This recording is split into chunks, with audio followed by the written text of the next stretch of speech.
大家好，我是星辰网小沈。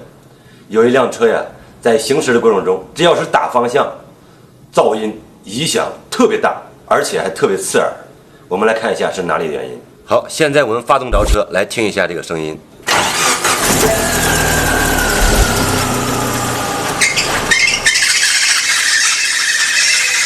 通过我的推断，应该是助力泵皮带老化或者是绕紧度不够引起的。我们来看一下，我们目测发现这个助力泵皮带现在已经挺细，磨到了这个皮带轮的槽底。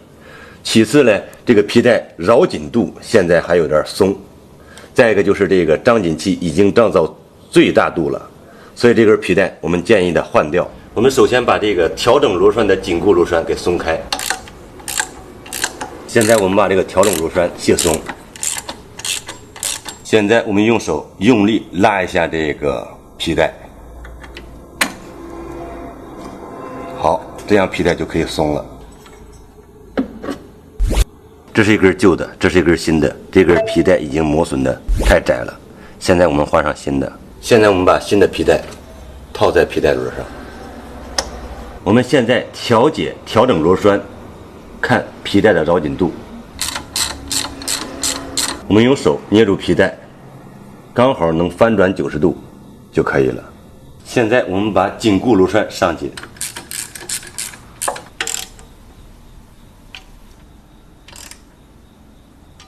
好，现在我们再发动着车，再试一下。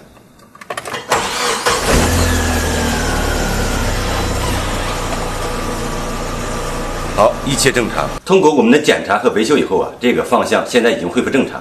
一般情况下，在打方向有尖叫的声音，都是助力泵皮带老化或者绕紧度不够引起的。